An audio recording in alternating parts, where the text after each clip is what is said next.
Hello and welcome back to Sonic Unleashed Part 3. In this episode, we'll be doing yet more tutorial stuff with the Werehog. Now, I'm going to be perfectly honest here. I actually think that the Werehog controls, for the most part, okay. However, grappling onto ledges is significantly less nice than you would think, because you need to keep holding the R1 button as opposed to just tapping it the once. And I know that, you know, for other platformers and such, it makes sense that I would need to hold it, but I don't like holding it because, you know, it doesn't feel right to hold R1 in order to hold onto a ledge. If it were like X or square or something, I would be okay with that. But R1 as an action button is just weird to me, man. For example, Sekiro uses more like, I suppose, what you would prefer, Mr. Gerdat, is an engage-disengage system. You press the button, you hold onto the ledge. You press the other button, you let go of the ledge. You don't have to hold a thing. Right. And now we're getting into a lot of people really deride from the Werehog, which I think is actually mostly okay despite its limited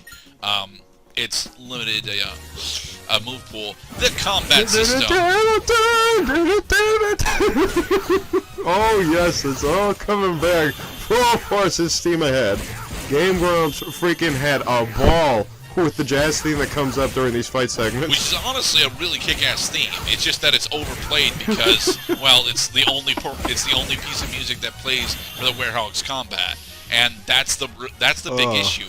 To be perfectly honest, they could have balanced this out by having a more up-tempo version of the actual level themes for combat, like several other games do. Several other beat-em-up games do, and that would have solved the problem of the Werehog theme almost immediately, because everyone agrees that the Werehog level themes are actually really goddamn nice.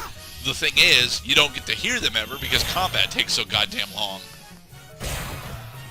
Right. To the point where you're pretty sure that you're not fighting creatures, you're fighting the band as they rise from the ground and have their vengeance on the player for making fun of the overused loop. Not for me, honestly. I like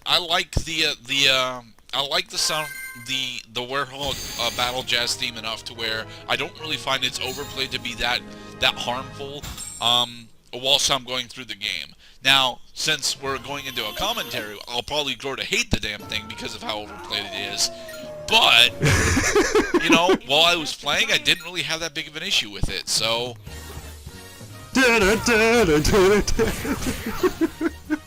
He's dancing! Oh, they're dancing.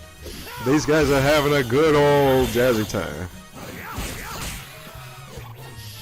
Now, the biggest issue that comes with the Werehog's combat is the fact that, especially in the Wii and PS2 version, you have almost no goddamn moves, and you get very, very few throughout the game, especially in the Wii and PS2 version.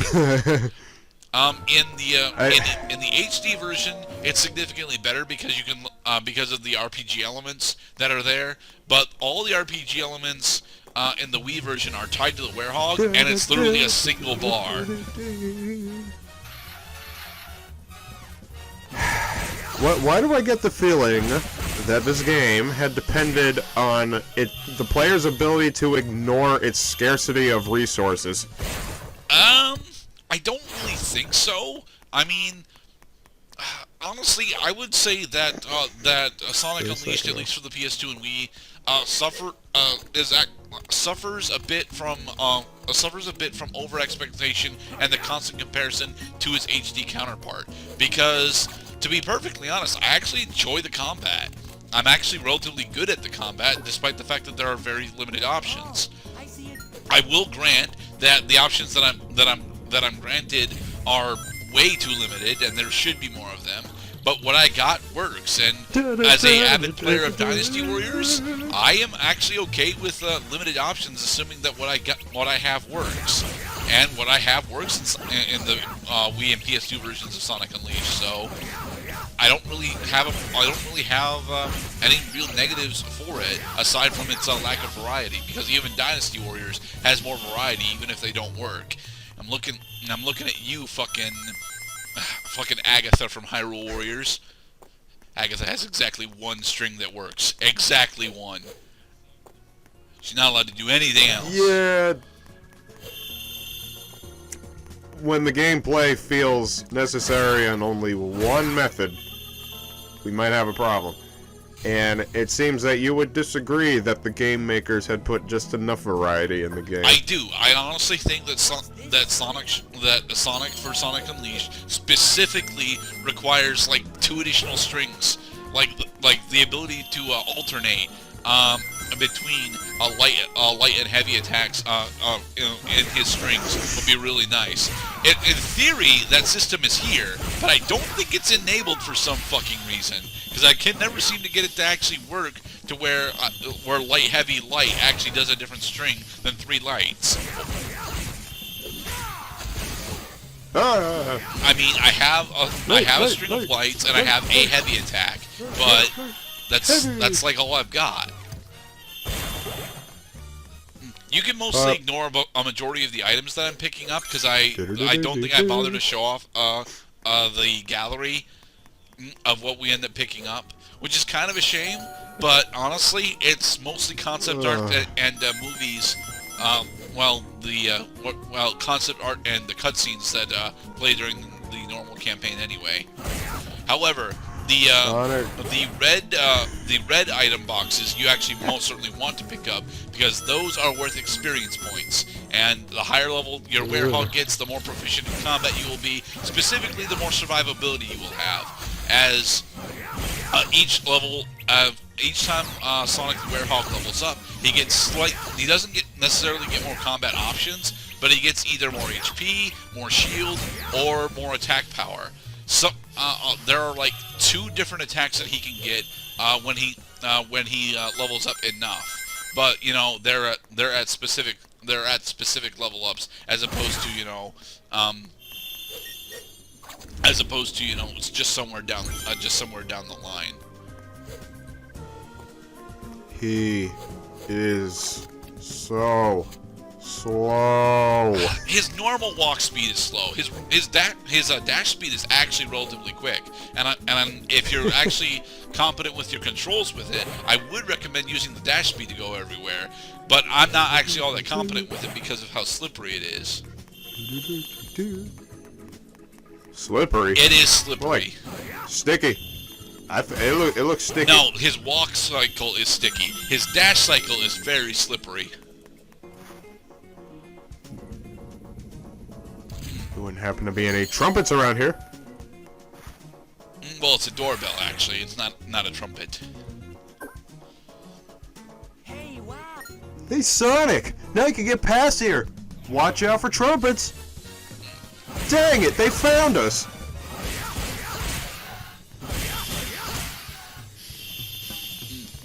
Alright, to be perfectly honest, you also want to be exploring these levels for additional rings and the like, so that you can actually get a better score at the end. And yes, getting S ranks in the Werehog levels is important, just not as important as I make it sound.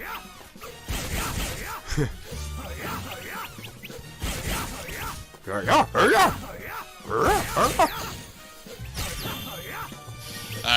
go.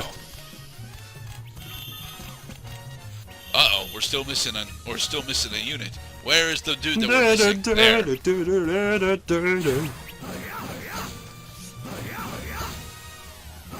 Let's dance.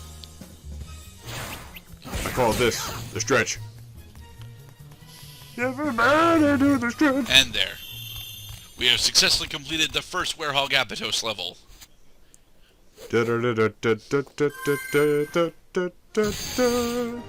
Slash.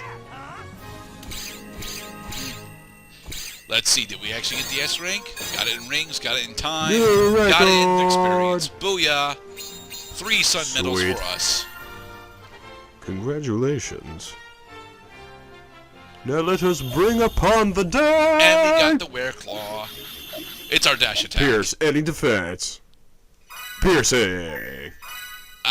It's not it doesn't I like really the have little paintbrush. piercing, mostly because guarded enemies with heavier health bars, you pretty much just want to use your Unleashed mode for. We've not actually gone over the Unleashed mode yet, and I actively skip the goddamn tutorial for it. I don't know why, but I do end up skipping the tutorial for Unleashed mode. They brought buttons back. They're using floor buttons. They are using floor buttons. Now the dash attack is actually really nice because it will stun a majority of the enemy classes that you hit with it. Meaning that you can go and focus on other enemies on the field, or attempt to throw the enemies that you have stunned at other enemies. And throwing enemies is really how you want to do if you want to rack up significant damage.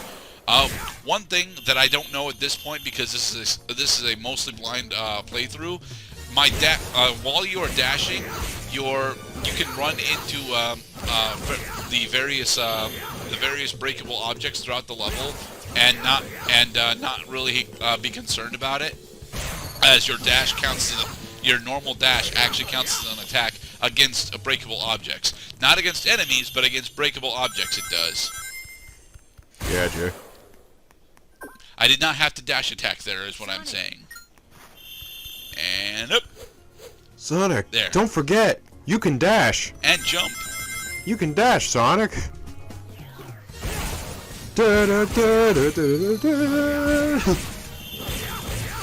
Now, flying enemies, specifically the Hornet class enemies, are the second worst enemies in the game to actually try and fight, because if there are no breakable objects around, or throwable objects like large crates, they have the tendency of being untargetable for a significant time, to the point where you pretty much need to hit them with a dash attack in order to do anything to them, which will stun them and allow you to throw them at other enemies, dealing a significant amount of damage to the other enemies, but requiring you to set up for a throw.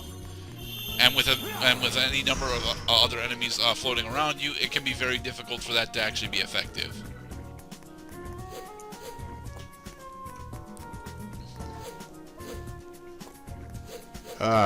Refixing camera. Welcome back to Sonic. The camera in this game is mostly okay, at least when it comes to the more open levels. But when it comes to a couple of the tighter end levels, and specifically the longer hallways, the camera tends to screw you over. Not a lot, but enough Death to where by it's camera. annoying. What do you think that is? I think it's a ledge that the action command says that I can grab. He looks like a sausage. He looks like a sausage with shoes.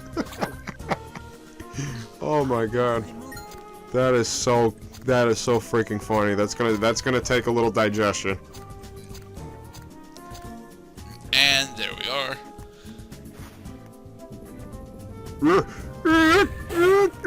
More force for us. You get it, Sonic? It's the blue things. Grab onto the blue things, Mr. Stretchy.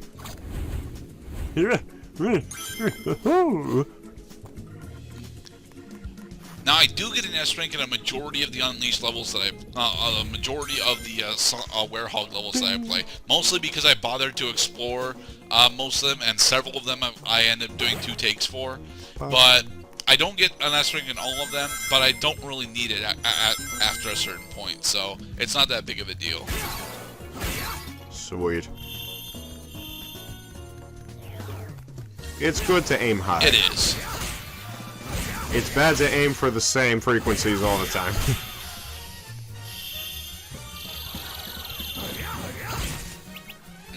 Okay. Where is that gold ring? The gold ring is a bit further on.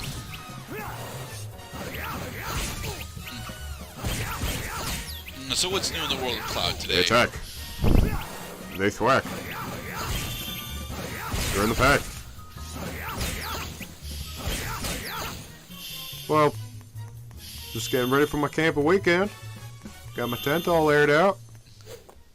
Because, you know, the last thing you want to do is sleep in a place that's been kind kind of had a little moisture in there for about 9 months, you know. So it's not quite giving birth to a child. It's more like breeding monsters. But, you know, a little Febreze later, they go away. It's like looking under your bed. And up. More force for us. What else is new in your ways, Mr. Gerdat? Not a hell of a lot. I've kind of dropped into Kuni 2. As I'm, you know, I've got one particular personal goal left for it, which is to get the weapon grade just below legendary for each of my party members, and then I'll be effectively done with it.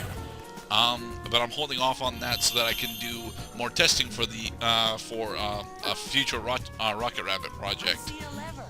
Also, I got the Herodric Cube in Diablo 2 Lord of Destruction and the Staff of Kings, so I just need to go and clear the Valley of Kings and the Temple of Serpents in order to get the Herodric head, the Amulet of Kings, so that I can make my Herodric staff, and then go get murdered by Duriel for the next 4 hours, because I don't actually have any cold damage on me. I've got half thaw duration on 2 particular equipment pieces, but I really want to upgrade those particular equipment pieces to better stuff. But if I upgrade them now and I don't replace half thaw duration with the when I do those upgrades, then I'm gonna just end up dying on Duriel over and over again. I stand by that Duriel is actually the hardest boss in Diablo 2, mostly because he is the boss where you really start to have some significant resistances, specifically to cold, in order to effectively deal with. And fuck fighting these hornets, man. They have cold immunity too. They don't have cold immunity. Actually, they do not have cold immunity, and I know this because there are elemental affinities in this game. They're very rare, and they won't come into play until later. But I don't believe that any of the enemies, aside from the elemental aligned enemies, actually have elemental immunity. For example, we will later encounter fire-type enemies, and they, I'm pretty sure, are immune to fire, but since the only source of fire is usually them, it doesn't really come into place. Whereas cold, I'm not entirely sure if we ever fight. No, we do fight cold aligned enemies, but I don't think that we fight any cold aligned melee enemies, so I don't think I can actually test that out. Hey Sonic, it's a new trope. It's a play on the one you've already learned, but we've added a twist.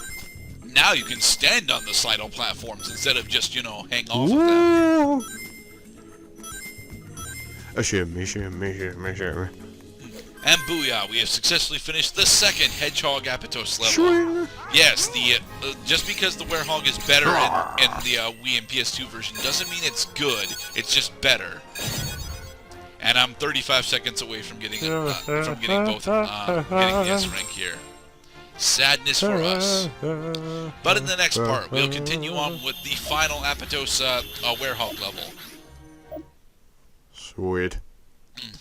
Obtain the Secret Movie 3. Go watch it. Probably not.